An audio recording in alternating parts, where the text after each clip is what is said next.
Everyone, নমস্কার। আমার নাম রতিকান্ত দাস। আমি তোমাদের জন্য আজকে রিলেটিভ কিছু ওয়ার্ড নিয়ে এসেছি। মেয়ে হচ্ছে ডটার, বাবা হচ্ছে ফাদার এবং পাপা, মাকে বলা হয় মা গো, বাংলাতে বলি মা গো বা মা, মাম্মি। চাচা বা কাকাকে বলি আঙ্কেল, উত্তরাধিকে বলি হেয়ার, উত্তর অধিকারীকে বলি হেয়ার, মাসিকে বলি আন্টি। ওকে, এবং অভিভাবককে বলি গার্ডিয়ান। ওকে, তারপর হচ্ছে ওয়ার্ককে বলি ওয়ার্ক, অতিথিকে বলি গেস্ট। মনে থাকবে?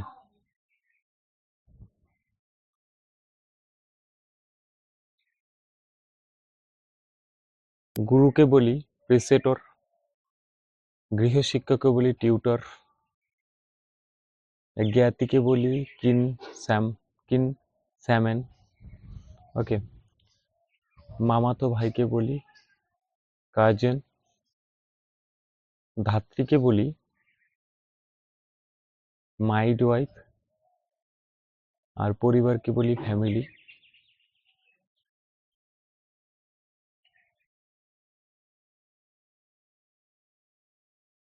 বাবাকে বলি ফাদার, ছেলেকে বলি সান,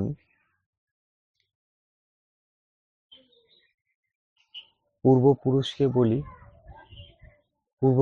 বলি ফ্রেভার ফাদার, প্রতিবেশীকে বলি নেগ নেগ গ্যাভার। ওকে, বন্ধুকে বলি ফ্রেন্ড। ওকে, বাবাকে বলি ড্যাড, পাপা অ্যান্ড ফাদার। বংশধরকে বলি ডেসিডেন্ট, বোনকে বলি সিস্টার,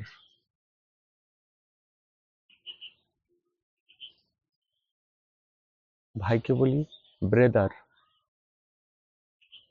ভাতিজাকে বলি নেইফ, এবং ভাইজিকে বলি নাইস। শিশুকে বলি চাইল্ড, স্ত্রীকে বলি ওয়াইফ,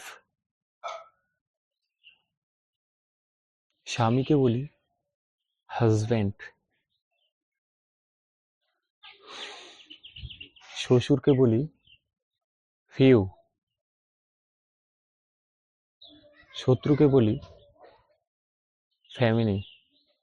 এই যে ওয়ার্ডগুলো আমি তোমাদেরকে শেখাচ্ছি, এই যে সেন্টেন্সগুলো শেখাচ্ছি, এগুলো রেগুলার প্র্যাকটিস করতে হবে, তাহলে ইংলিশটা খুব স্ট্রং হবে।